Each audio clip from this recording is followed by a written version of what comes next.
Bom dia. Quero saudar vocês com a gloriosa, inaudível, inalcançável, soberana paz do Senhor. Amém?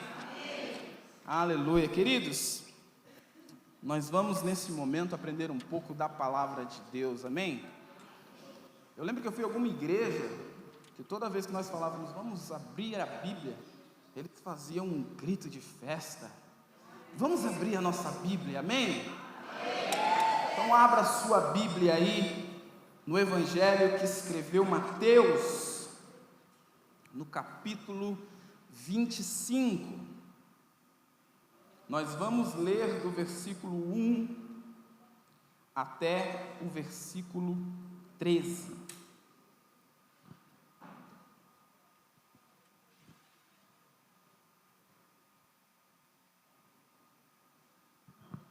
Amém? Diz assim: então o reino dos céus será semelhante a 10 virgens, que tomando as suas lâmpadas saíram ao encontro do esposo, e 5 delas eram prudentes e 5 loucas. Repita comigo: prudência e loucura. As loucas, tomando as suas lâmpadas, não levaram azeite consigo, mas as prudentes levaram azeite extra em suas vasilhas. E tardando o esposo, tosquenejaram todas e adormeceram. Mas à meia-noite ouviu-se um clamor: aí vem o esposo, sai ao encontro.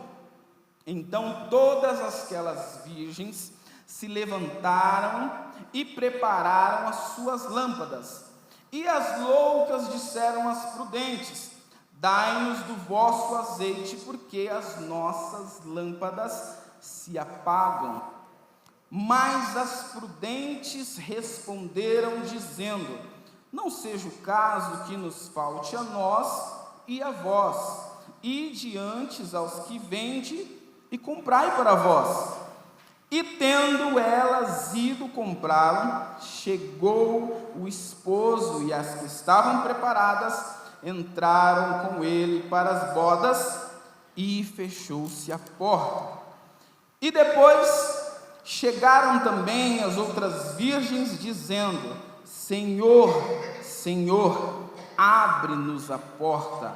E ele respondendo disse: em verdade vos digo que não vos conheço. Vigiais, pois, porque não sabeis nem o dia e nem a hora que há de vir o Filho do Homem. Amém? Curve a sua cabeça por um momento. Espírito Santo de Deus, muito obrigado. Muito obrigado porque o Senhor se revela a nós. Muito obrigado por mais uma vez podermos ouvir a Tua palavra e aprender de Ti. Abra o nosso coração e não deixe que nada nos roube aquilo que o Senhor tem a nos ensinar. Em nome de Jesus, amém. Pode se sentar, meus queridos. Eu quero ministrar hoje sobre ser diferente. Se eu tivesse que dar um título para essa ministração hoje, eu diria que seria: seja diferente.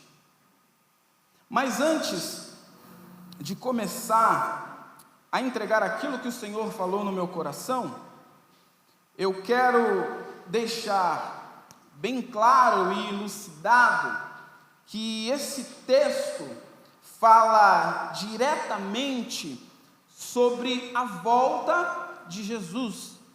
É uma parábola que Jesus contou para ilustrar a vinda do Filho do Homem. Então tem 10 virgens, as prudentes e as loucas, que estão esperando o noivo.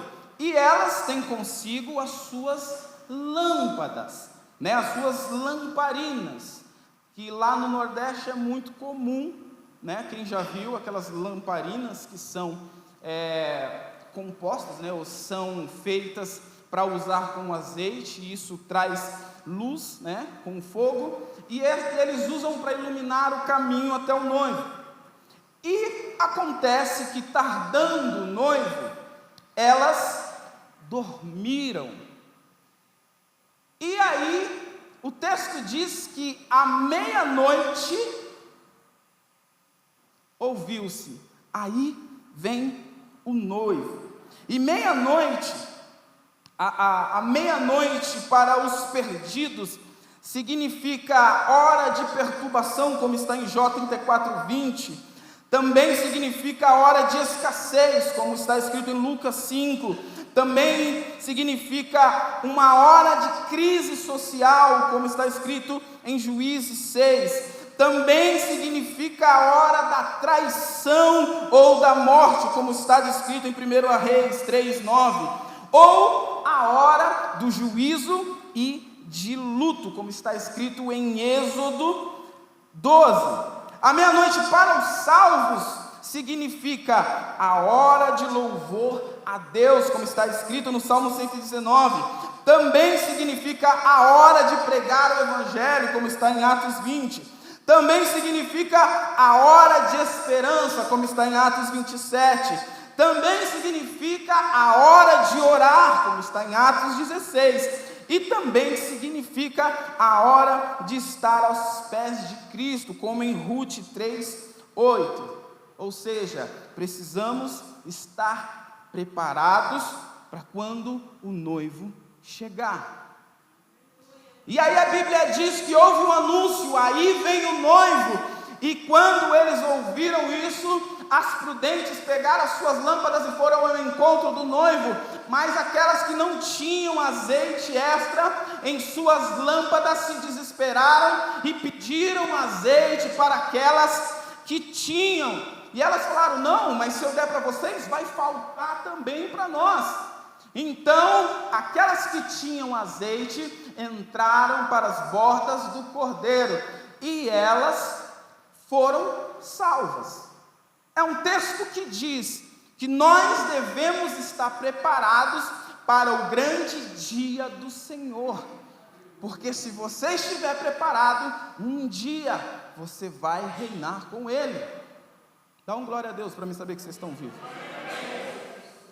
Esta é a verdadeira exegese desse texto, pastor Lázaro. E eu tenho que fazer essa exegese porque o pastor Lázaro é um mestre em teologia. E na faculdade nós aprendemos que o texto, né, em si, ele não pode ser alterado ao seu bel prazer. E o texto diz exatamente sobre isso. O texto é claro e elucida sobre a volta de Jesus Cristo. Amém? Eu acho que essa foi a exegese mais rápida que eu já fiz, pastor. Pelo menos eu tentei. Mas a palavra de Deus, ela se renova a cada manhã. Pastor mestre Eduardo Reis sempre dizia que você pode pregar 100 vezes o mesmo texto e todas as vezes Deus vai falar algo diferente. E Deus me mostrou alguns aspectos, né, dentro desse texto. E eu consigo entender que nós estamos vivendo, principalmente agora que está chegando as eleições, e nessas eleições tem uns fazendo assim, e aí outros viram e faz assim, e aí fica um na esquerda e fica um na direita, e o que é da esquerda não consegue concordar com os pensamentos da direita, e o que é da direita não consegue concordar com os pensamentos da esquerda. Aí a família senta na mesa, e quando um começa a colocar os seus pontos, aí vira aquela guerra, aquela confusão. Mas a grande verdade é que isso existe desde o começo da humanidade. Eu quero convidar vocês a assistirem uma pequena série que está no YouTube, chamado Teatro das Tesouras. que fala exatamente sobre política e o quanto nós somos manipulados pensando que eles estão falando que eles são oponentes, quando na verdade é um sistema único e a gente acaba virando fantoche desse sistema, porque o mundo, ele é especialista em promover a divisão humana e sempre foi deste jeito. Existe uma divisão social, ou seja, ricos e pobres. Existe uma divisão racial entre negros e brancos, e eu sou a mescla dos dois. A minha mãe é uma bela loira dos olhos azuis, e Deus não me deu essa graça. E o meu pai é um belo de um negão da Bahia. Saiu e essa coisa que vos fala. Eu sou a mescla de tudo isso. Então eu me considero tanto branco como negro. E o brasileiro, ele é muito assim. Mas todas as vezes que eu vou em algum restaurante um pouco mais elevado, todas as vezes que eu vou num shopping de grife, nós estivemos lá nos Estados Unidos, agora em Los Angeles, e nós vemos isso muito claramente. O branco fica na sua região e o negro na sua região. Tem uma igreja de branco e tem uma igreja de negro. Quando eu entro num lugar desse, a primeira coisa que eu procuro é um negão. Aonde estão os negros deste lugar? Eu fico procurando, pastor Lázaro. Quando eu entro num restaurante, eu fico olhando para ver onde estão os negros neste lugar. E por que não estão lá? Porque tem mais brancos do que negros neste lugar. Porque o mundo, desde o princípio, ele causa essa espécie de inferioridade humana, fazendo essa divisão. Há uma divisão muito clara entre homens e mulheres. E a Bíblia, eu já ouvi alguém dizer que a Bíblia é machista. Alguns filósofos afirmam que a Bíblia é machista, mas a verdade não é que a Bíblia é machista, mas a Bíblia, ela foi escrita sobre uma sociedade antiga na qual priorizava os homens e não as mulheres. Era uma satisfação, um prazer, um privilégio ter um filho homem e não uma filha mulher. E por que isso? Primeiro pelo fato, e aí falando da cultura judaica, pelo fato de que aquele que tivesse um filho homem, possivelmente estaria gerando o Messias. Mas esta divisão que existe cultural, e eu lembro que eu fui para a África, eu fui para Angola, e quando eu fui para a África, tinha que fazer passaporte. Eu lembro que eu tomei 3 vacinas contra a febre amarela, e aí chegaram para mim e falaram: não toma água de lá, porque você vai passar mal, e eu cheguei lá, eu vi um país completamente diferente do que falaram. Para entrar nos Estados Unidos, você passa por um crivo de um monte de pergunta, de um americano, querendo saber o que você vai fazer lá. Donald Trump, ele era talvez o algoz e o maior entre os republicanos a dizer que os Estados Unidos é para os americanos e não é para os imigrantes. Mas eu vejo na palavra de Deus, Isaías 45:18, dizendo: porque assim diz o Senhor, que tem criado os céus, o que formou a terra e a fez, ele confirmou, e não a criou vazia, mas formou tudo que existe sobre ela. Como é que alguém vai me dizer que eu sou imigrante numa terra que meu pai criou? Se você não der um glória a Deus por isso, eu paro de pregar. Ah, meu irmão, você não é imigrante em lugar nenhum. A terra foi feita para você. Não pode haver fronteiras. Mas é isso que nós criamos. É isso que a sociedade humana criou, mas eu quero profetizar sobre a sua vida. Ei, tem jovens aqui sonhando com a Austrália, tem jovens aqui sonhando com os Estados Unidos, tem jovens aqui sonhando com a Europa, e eu quero dizer para você, as portas do mundo estão abertas para você. Aleluia! Não pode haver esta divisão. Nós somos todos iguais. E é Jesus que estabelece esse princípio de igualdade no Novo Testamento. Até porque no Antigo Testamento, a salvação, ela é só para o povo judeu. É em Jesus que você é considerado filho, que você que é gentil, que não nasceu da nação de Israel, que não é um hebreu, é considerado salvo e filho de Deus. Então Jesus, ele vem para quebrar a hipocrisia dos fariseus. Jesus vem quebrar um sistema discriminatório. Existiam os príncipes de Israel, e os príncipes de Israel, eles estavam com o Império Romano. É por isso que vai aparecer muitos zelotes para lutar pelo povo de Israel. Porque o sistema de desigualdade naquela época já tinha sido estabelecida.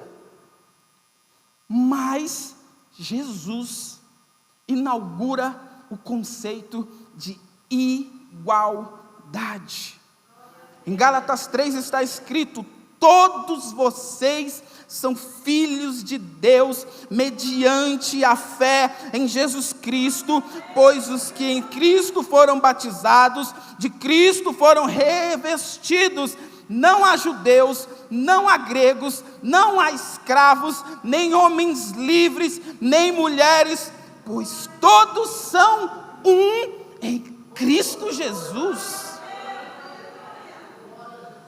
Aleluia! Deus quer quebrar esse sistema de inferioridade humana. Todos somos iguais e todos temos as mesmas oportunidades e valores dadas pelo próprio Jesus Cristo. E a primeira coisa que eu enxergo nesse texto é justamente isso: igualdade. São 10 virgens. Todas elas eram virgens. Eram todas iguais. Todas estavam na mesma posição de esperar o seu Senhor. Todas tinham as suas lâmpadas cheias de azeite. A lâmpada de todas estava cheia. A Bíblia diz que a lâmpada de todas estavam cheias. Todas davam o mesmo testemunho.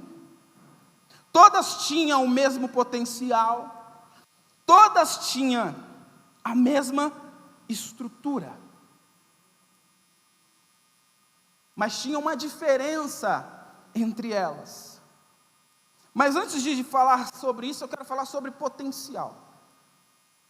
Porque Deus igualou todos os homens com o mesmo potencial. Diga: eu tenho potencial. Mas diga com fé: eu tenho potencial.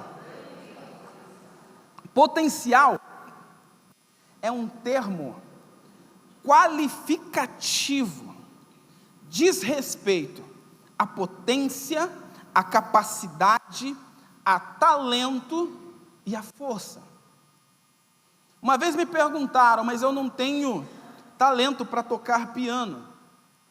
E eu disse, eu costumo falar isso muito para os meus alunos, né? Você não precisa especificamente ter talento. Você precisa de esforço. Você vai ver na elite, né? Nas classes sociais mais elevadas, que tocar piano é quase obrigatório.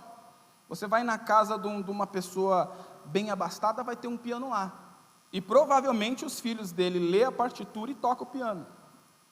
Por quê? É capacidade aprendida. Tem gente que tem facilidade para tocar e vai aprender com muito mais facilidade, amém? Mas tem pessoas que vão tocar pelo esforço, pela repetição, porque todos têm o potencial. Então, se você quer aprender a tocar teclado, compre o meu curso, Piano Descomplicado. Já fiz a propaganda, Gustavo. Mas a grande verdade é essa: todos vocês podem tocar piano. Então, glória a Deus, por isso é tão bom tocar piano. Todos vocês podem falar uma outra língua. Você pode falar espanhol, pode falar inglês, mandarim. Por quê? Porque você tem o potencial cognitivo para isso. Deus te deu. Deus colocou dentro de você esse potencial. Em Juízes 6, fala sobre Gideão, e eu acho muito lindo isso sobre Gideão, porque Gideão, ele se considerava o menor da sua casa.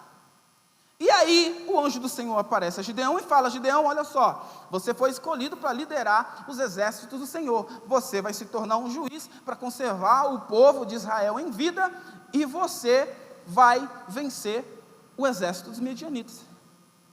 Gideão, que se considerava o menor da casa de seu pai, disse: mas, Senhor, eu não sou nem guerreiro, eu sou do campo, eu não tenho isso. E aí o que o anjo do Senhor fala para ele é muito importante, porque ele fala assim, primeiro que ele fala: você é valoroso, você é um varão valoroso. E aí em seguida ele fala assim: vai nessa tua força. Juízes 6,14, então o Senhor olhou para ele e disse: vai nessa tua força, e livrarás a Israel das mãos dos medianitas. Porventura não é eu que estou te enviando? E o que eu aprendo aqui é que o potencial para realizar coisas grandes já está dentro de nós. O anjo do Senhor não falou para Gideão: olha só, vai na força do Senhor Jeová, vai na força do Deus de Israel. Ele falou: vai nessa tua força, porque eu estou te enviando, e se eu estou te enviando, você tem o que é preciso, o que é necessário, para que eu possa te usar, para você realizar isso que é um feito extraordinário. Talvez você ainda não entendeu, alguém já entendeu lá atrás. O que você precisa para mudar a tua vida, o que você precisa para mudar a sua história, já está dentro de você. O potencial já está dentro de você. Vai nessa tua força. Olha que Lucas 10 diz: eis que eu vos dou poder para pisar em serpentes e em escorpiões e sobre toda a força do inimigo, e nada te fará dano algum. Lucas 9 diz: e convocando seus discípulos, deu-lhes autoridade e poder sobre todos os demônios para curarem enfermidade, e enviou-os a pregar o evangelho do reino de Deus e a curar enfermos. Meu irmão, antes de você ir chamar o pastor para orar para você que está doente, eu quero dizer para você que você tem poder para orar sobre as enfermidades, você tem poder para expulsar demônios, você tem poder, porque Deus te deu autoridade. Aleluia. Vai nessa tua força, irmão. Tem uma força escondida dentro de você, tem um potencial enorme para alcançar as nações, mas você deixou de acreditar nisso. Deus te deu poder. Você não é diferente de ninguém. Não deixe que as pessoas te diminuam. Eu aprendi isso com a minha esposa. Eu estava falando esses dias que eu tive que devolver um carro lá um tempo atrás e não consegui pagar o carro, as coisas se apertaram. Mas mesmo assim nós continuamos confiando em Deus. Deus tem abençoado a nossa vida hoje. Eu estou trocando de carro todo ano. Ela não gosta, mas eu gosto. Mas sabe o que é isso? A gente tinha vergonha de entrar nas lojas, pastor Lázaro. Sabe? Você pegava aqui, por exemplo, a Zara. Eu estou usando uma bela calça da Zara hoje. Mas a gente tinha vergonha de entrar na Zara, pastor Rogério. Por quê? Porque a sua mente já te limita. Porque você pensa, não, eu não posso. Não, isso daqui não é para mim. Porque a sociedade disse que não era. E o espírito de inferioridade talvez tenha te invadido. E Deus quer quebrar isso nesta manhã. Eu lembro que um dia nós estávamos lá no Paineiras. E no Paineiras nós tínhamos o costume de colocar sempre algum irmão para ministrar a oferta. E veio um jovenzinho ministrar a oferta. Ele até dançava no ministério de louvor. E muito talentoso, mas muito talentoso mesmo. Eu olhava para ele e via um artista completo. E aí ele subiu, veio falar: irmãos, vamos dar oferta, porque Deus é bom, e Deus supre as necessidades. E eu sei que talvez eu nunca vou ter tanto dinheiro para fazer as coisas que eu queria fazer, mas Deus está suprindo e a gente vai conseguindo vencer o dia a dia. Eu fiquei quieto, eu ia pregar naquele dia, pastor Rogério, e antes de pregar, Deus falou no meu coração: chama ele aqui. Eu chamei ele na frente e fui orar por ele. E eu falei para ele, olha só, você tem um potencial para ser alguém muito grande, você tem potencial para ser um bailarino talvez do Bolshoi, você tem potencial para ir para a Europa, para dançar nos melhores teatros do mundo, mas a sua mente está com um complexo de inferioridade. Ei, meu irmão, eu nasci na periferia, nossa rua era de barro, eu não nasci em berço de ouro, mas Deus tem me feito experimentar coisas que eu nunca imaginei, porque Ele foi quebrando complexos, dia após dia, dia após dia, dia após dia. Deixa eu falar um negócio para você, essa calça aqui foi mais barata do que uma calça na C&A, estou fazendo propaganda, o bispo não gosta, mas é verdade. Você sabe por quê? Porque às vezes você nem entra para ver, porque você já está complexado, e você fala: não, isso não é para mim é a C&A, para mim é a Renner, para mim é a Marisa, e Deus está falando: não é, para você é Calvin Klein, para você é Tommy, para você é o melhor dessa terra, meu irmão. Você não é crente não vi ninguém levantando a mão e tomando posse. Para você é o melhor dessa terra. É isso que Deus tem para você. Deus quer quebrar esse complexo de inferioridade. Ele quer curar a tua alma, Ele quer curar a tua mente. Meu irmão, você não está num lugar de miséria, você está num lugar que é o lugar do Pai, e o Pai tem coisas boas para os seus filhos. Você não é inferior a ninguém. E essas 10 virgens, todas são iguais. Agora tem uma diferença. A única diferença é o traço do caráter. 5 eram prudentes e 5 eram loucas. As 10 que tinham as lâmpadas cheias, as 10 tinham as lâmpadas cheias. Por quê? Porque elas eram imprudentes, mas elas não eram burras. Elas sabiam que precisavam ter azeite na lâmpada para encontrar com o noivo. Amém? Agora repita comigo: mas ser cheio não é o suficiente. Em coro: ser cheio não é o suficiente. E por que não é?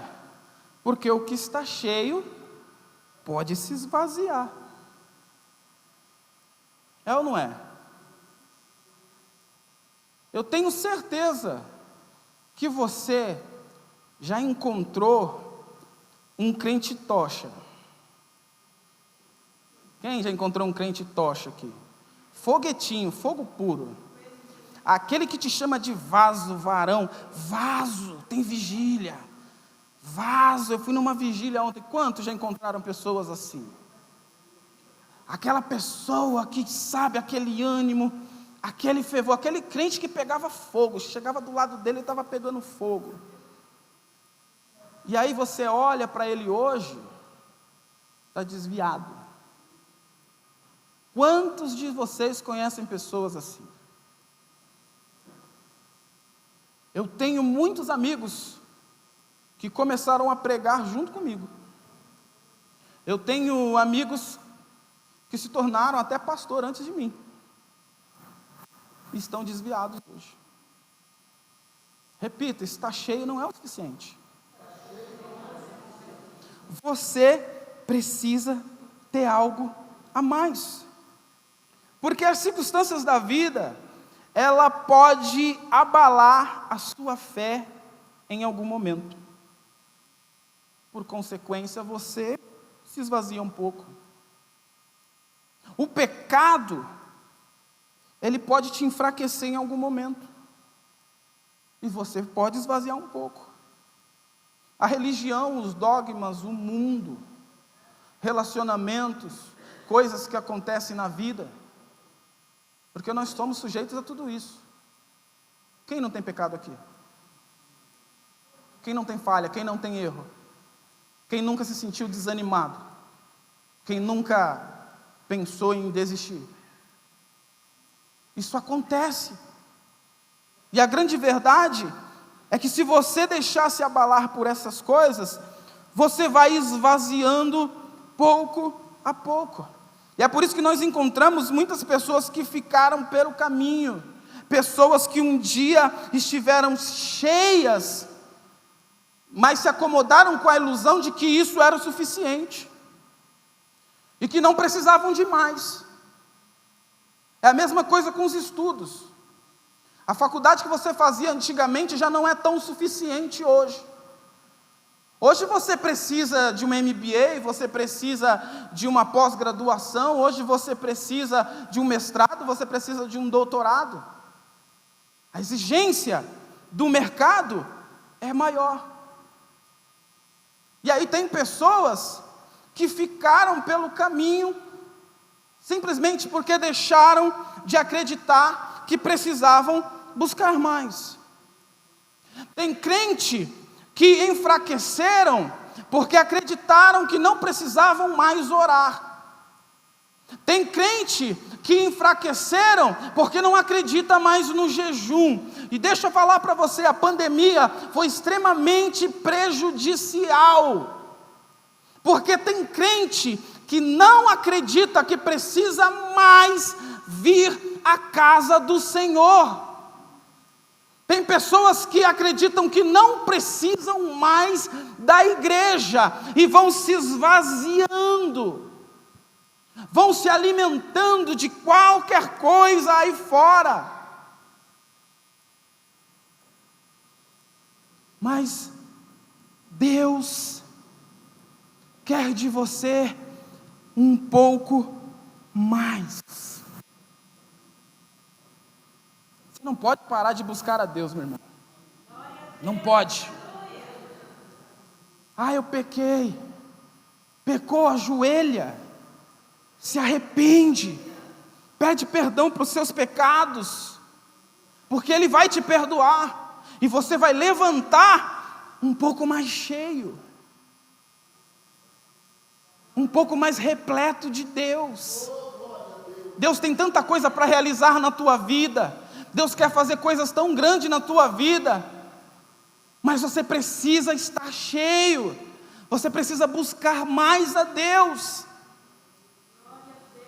Como você pode pensar em ministério, se você não tiver uma vida com Deus? Eu falo para os músicos aqui, eu quero que eles estudem, porque não é o suficiente. Para mim, que já trabalho há 20 anos com música, que já toquei um monte de festival para milhares de pessoas, para mim ainda eu preciso estudar. Eu estou vendo uma nova geração que está chegando aí, e eles tocam absurdamente melhores do que eu. Por quê? Porque eles estão se renovando a cada dia, e eu preciso estudar mais, eu preciso buscar mais a Deus.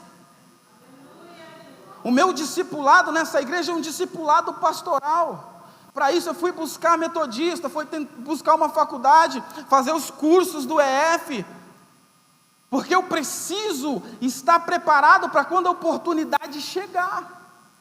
Você tem potencial, e você junta esse potencial com preparo, as coisas acontecem. Amém ou não amém? Então não basta estar cheio, você precisa ter reserva. Você precisa estar cheio, porque você não pode deixar a luz se apagar. O Salmo 119 diz: lâmpada para os meus pés é a tua palavra, e luz para o meu caminho. Para elas se encontrarem com o noivo, elas precisavam de luz, e luz significa que a revelação de Deus nas Escrituras é a fonte e orientação e discernimento. Quando alguém anda na escuridão, a chance de tropeçar é muito grande. Quando você para de buscar a Deus, a chance de tropeçar é muito grande. Quando você para de buscar entendimento na palavra, a chance de tropeçar é muito grande. Olha só, tem um coach, e um amigo veio com essas ideias para mim, eu já repreendi em nome de Jesus, expulsei os 10 demônios que tinha nele. Ele falou: olha só, eu aprendi com um coach que está concorrendo à presidência. E ele falava que eu sou a média das pessoas que andam ao meu lado, pastor Rogério. Então, se eu sou a média das pessoas que andam do meu lado, pastor Lázaro, eu quero andar só com pessoas elevadas. Então, aí ele ensinando, e eu já vi, e ele ensina, você tem que parar de andar com essas pessoas que você anda, e tem que estar do lado de pessoas de alto nível, de alto gabarito. Eu pensei comigo, eu falei: nossa, Jesus fazia o contrário. Jesus, sendo Deus, ele entrava no meio da multidão. Jesus, sendo Deus, ele ia conversar com a prostituta. Jesus, sendo Deus, ele ia conversar com Zaqueu. Ele sendo Deus, ele ia conversar com o publicano. Aí tem um monte de crente que... eu vou ter que falar, pastor Lázaro, porque Deus está falando. Tem um monte de crente que não está se relacionando agora com o homossexual. Aí eu penso, se Jesus estivesse aqui na terra hoje, do lado de quem que ele está pregando? Dá um glória a Deus aí, né? A grande verdade é que o amor de Cristo são para aqueles que estão doentes. Se você está salvo, horas, glória a Deus por isso. Os grandes confrontos e embates na Bíblia são com os fariseus, justamente porque eles se consideravam melhores. E Deus está dizendo: ei, para com isso, você não é melhor que ninguém não, você é pecador igual. Qual a diferença do seu pecado e o pecado dele? Pecado é pecado, coloca tudo no saco de pecado e pede misericórdia para Deus. Nós precisamos ter a consciência de Cristo, e de parar de achar que nós somos melhores, e começar a ser luz de verdade para as pessoas que necessitam. Eu quero ver essa igreja aqui, eu quero ver um travesti entrando nessa igreja, e sentar aqui na frente com a confiança de quem vai ser recebido pelo povo de Deus, com a confiança de que está num lugar de acolhimento. É isso que ele está querendo nos dizer. Nós precisamos ser diferente. Nós precisamos ser luz. No versículo 4 diz que algumas levavam azeite extra. Em algumas traduções vão usar exatamente essa palavra, levavam uma vasilha extra.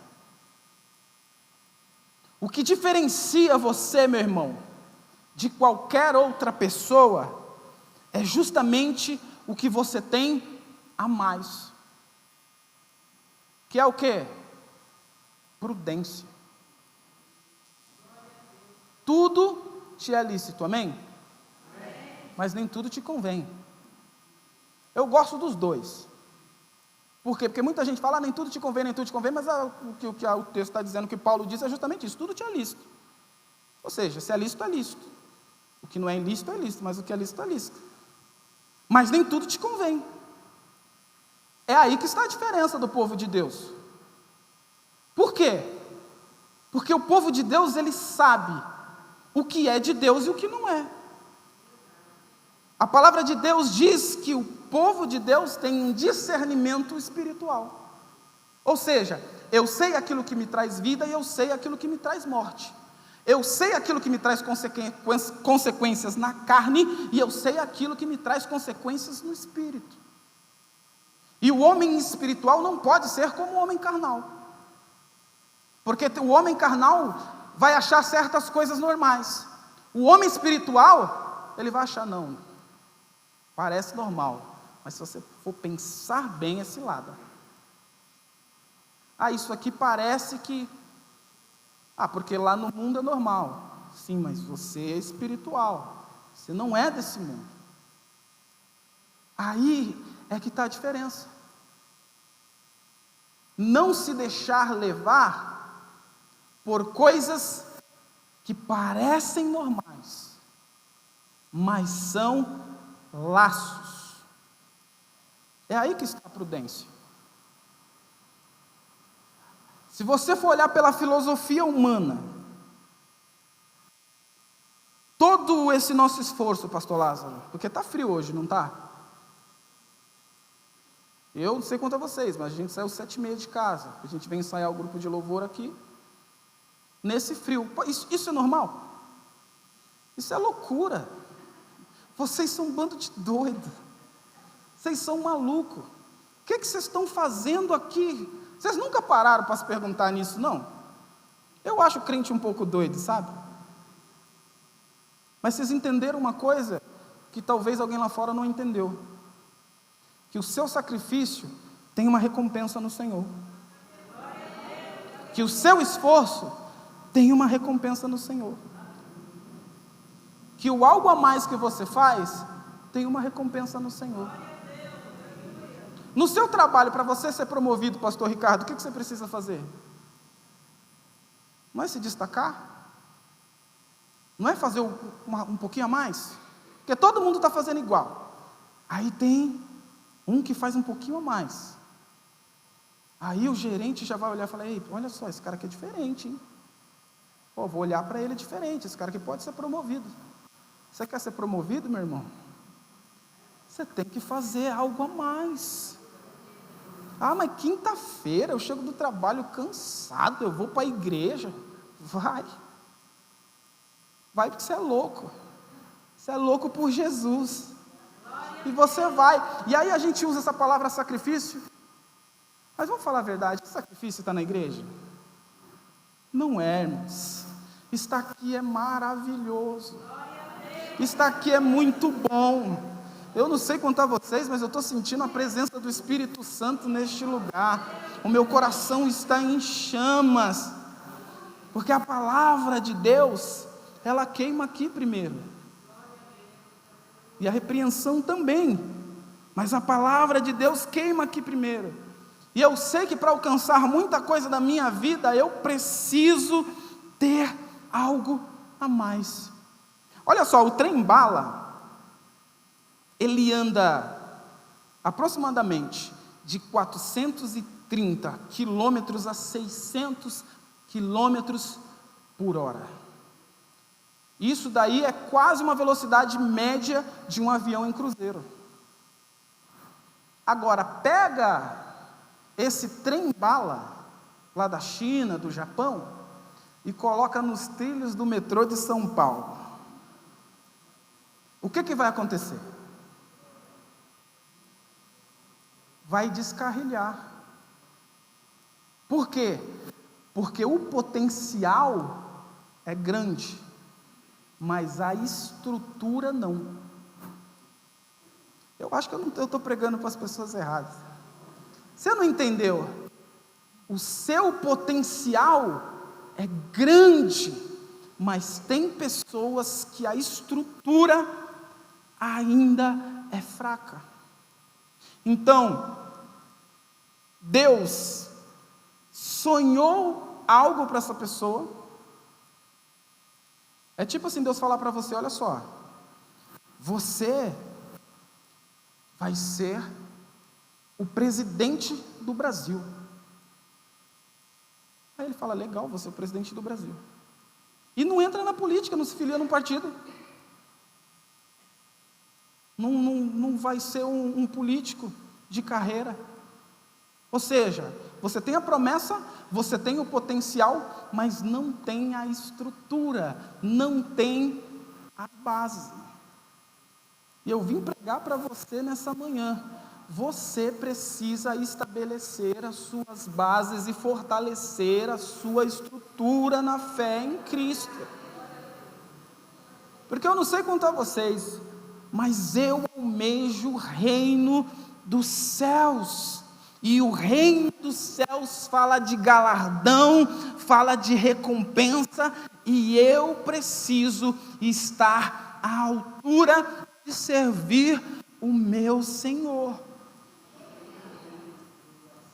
O potencial é grande, mas a estrutura está comprometida. E aí o texto segue dizendo: dormiram. Diga, dormiram. Eu tenho um amigo, o pastor Rafael Belo, que ele fala muito sobre esse texto, né? E ele fala sobre o jovem Eutico que dormiu no culto. E aí ele faz uma pergunta muito interessante: é pecado dormir no culto? Onde ouviram isso daí? É pecado dormir no culto? E a conclusão é tão bonita que ele chega, porque é verdade. Às vezes, como eu acabei de falar, você passou um dia inteiro no trabalho, sabe? E você está cansado, você pegou o ônibus cheio, e aí você chega na igreja, porque você sabe que você precisa estar lá. Só que aí começa aqueles louvores, né? Todavia minha luta. Aí o Espírito Santo te toma, né? E você vai para o espírito de oração. Mas a grande verdade é que você está num lugar de tanta paz. Você passou o dia num lugar tão atribulado e você chega num lugar de tanta paz, e teu coração se acalma, e aí você cochila. Você parou para pensar nisso? Não é para dormir no culto, acordem. Diga, dormiram? Todas dormiram. Não foi só as 5 prudentes. Todas dormiram. Não foram só as 5 loucas. Todas dormiram. Dormiu as loucas e dormiu as prudentes. E dormiram por quê? Porque o noivo demorou. Aí elas dormiram. E muitos ficam pelo caminho justamente porque não acreditam mais no novo. Não acreditam mais no seu potencial. Não acreditam mais na sua força construtiva. Muitos ficam pelo caminho porque não acreditam mais que os seus sonhos irão acontecer. Dormir significa perder os sentidos, perder a visão, perder o foco, perder a fé. Por quê? Porque demorou. E demora mesmo. Tem coisa que demora. Hoje, para você se tornar um médico, você vai ter que estudar 5, 6, 7 anos e ainda vai ter uns 5 de residência. Demora ou não demora? Mas vale a pena o esforço? Meu sonho é ter um filho médico, uma filha médica. Vai valer a pena o esforço? Vai perder a juventude. Boa parte da juventude vai perder estudando. Não pode nem trabalhar, porque tem que estudar mesmo. É sério. E aí tem pessoas que não vão mais querer isso. A música clássica, a música erudita, ela está morrendo. Por quê? Porque os jovens não têm mais paciência de aprender um instrumento como o violino. Os jovens não têm mais paciência de aprender um fagote, aprender um trombone, uma tuba, porque eles querem tudo fast, é tudo instantâneo.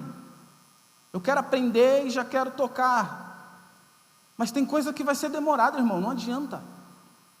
Agora, não é porque está demorando que não vai acontecer, porque mudanças acontecem rápido. Faz assim comigo, ó. Mudanças acontecem rápido. Eliseu estava no campo orando a terra. Elias passou, olha só, vamos, quer ser meu discípulo? Sabe o que ele fez? Deixou tudo, correu atrás de Elias. Num dia ele era um homem do campo, no outro dia ele se tornou um dos maiores profetas da Bíblia. Porque mudança acontece rápido, mas o preparo demora. E aí as pessoas dormem. Você precisa, meu irmão, estar preparado para aquilo que Deus vai fazer na sua vida. Você tem que acordar. Tem que acordar para a vida. Tem que abrir os teus olhos espirituais. As oportunidades podem demorar, mas vai chegar. Quantos ouviram há muito tempo atrás, minha avó já dizia, minha avózinha, que descansa em Deus, não, Cristo vai voltar, Ele pode voltar amanhã. Eu lembro um dia, essa é muito engraçada, pastor Rogério, que eu lembro um dia, eu era criança ainda, a gente morava quase na Vila do Chaves, assim, sabe, morava todo mundo, os tios, as tias, todo mundo morava no mesmo lugar ali, quando eu era criança. E aí, o céu ficou vermelho. Sabe quando o céu fica vermelho? O céu fica bem avermelhado. Começou um desespero lá. E o pessoal com desespero, eu lembro que todos eram da Deus e Amor, e desesperado, pastor Lázaro, Jesus está voltando, Jesus vai voltar, corre aqui, Jesus vai voltar, olha o céu, e todo mundo olhando o céu, e eu olhando assim, Jesus vai voltar, todo mundo desesperado, porque achava que Jesus estava voltando naquele momento. Minha avózinha foi para a glória, faz tantos anos isso, e eu continuo acreditando que Jesus pode voltar daqui a pouco, porque eu tenho certeza que Ele vai voltar. Talvez eu não veja, mas Ele vai voltar. E muitas pessoas pararam de acreditar. As pessoas pararam de acreditar que existe Deus, pararam de acreditar que existe o diabo, quanto mais acreditar que Jesus vai voltar. Mas eu posso te dar uma certeza, com toda a convicção do meu coração, Jesus vai voltar. Ele está às portas. Deixa eu falar de novo, Jesus vai voltar, e você vai morar com Ele, e eu também, e nós vamos ser vizinhos. Cadê o Gabriel? Me ajuda aqui, Gabriel. Vou fechar a Bíblia para parecer que está acabando. Joel 2:28 diz assim: e há de ser que nos últimos dias derramarei o meu espírito sobre toda a carne, e vossos filhos e vossas filhas profetizarão, e os vossos velhos terão sonhos, e os vossos jovens terão visões. É muito fácil para o jovem sonhar. Todo jovem sonha. Quantos jovens têm sonhos aqui? Projetos? Espera aí, irmão, você é jovem ainda.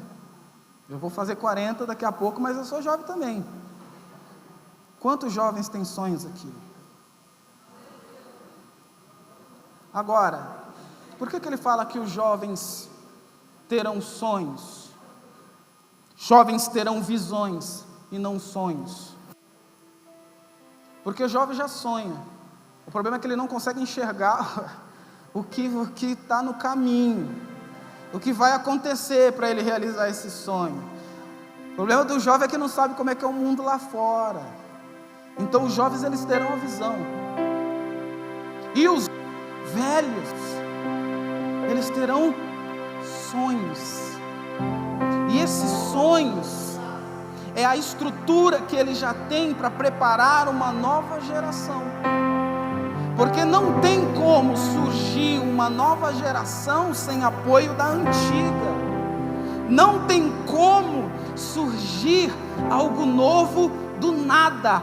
O novo aparece com bases naquilo que já foi estabelecido. A minha fé, a minha confissão de fé é estabelecida desde quando meu pai começou a pregar, desde o pastor Elias Cross, pastor Lázaro, bispo Ronildo. Eu estou aqui na igreja, meus irmãos, aprendendo todos os dias, porque se não forem eles, eu não vou ter estrutura lá na frente. Talvez você já chegou numa idade que você está pensando, eu não tenho mais nada para fazer. E Deus está falando, peraí, você é a geração que eu levantei para estruturar esta próxima. Você é o alicerce desta casa. Você é o alicerce.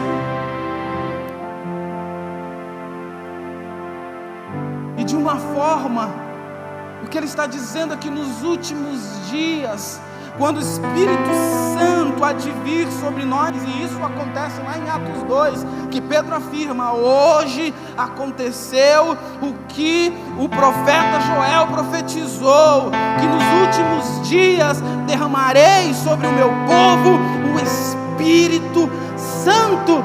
E esses dias chegaram, e o Espírito Santo está sobre nós, e quer transformar a nossa história. Fique de pé.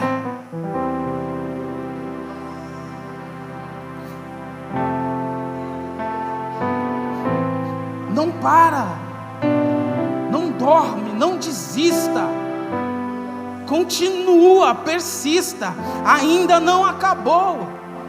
E a palavra de Deus ainda diz que houve um anúncio, aí vem o noivo. Houve um anúncio em alta voz, aí vem o noivo.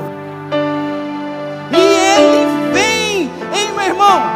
Sempre Deus vai levantar alguém para anunciar aquilo que ele vai fazer na tua vida. Ele sempre prepara pessoas para desenvolver o seu potencial. Ei, acorda, eu sou profeta de Deus para a sua vida neste dia, e tem coisas novas para você, tem salvação para a sua vida, tem jeito de mudar a sua história, tem prosperidade para a sua vida, sim. Deus tem ministério para você. Deus tem coisas grandes para realizar. A sua vida, a sua história, a sua trajetória não acabou. Ainda tem muito a se fazer. Tem muito a se produzir. O noivo virá. E ele vem. E ele vem. Você precisa estar cheio. Você precisa estar cheio. Você precisa estar cheio. Você precisa estar cheio. Você precisa ter algo a mais. Você precisa estar cheio. O crente que está cheio não teme problema. O crente que está cheio não teme as adversidades. O crente que está cheio tem a sua base firme e a sua fé em que tudo vai dar certo. Tudo vai dar certo. Deus já agiu. Deus já fez. Eu não vou temer doença alguma, porque eu sei que o meu Deus, Ele cura câncer, Ele cura diabetes, Ele cura todo tipo de enfermidade. Eu não vou temer os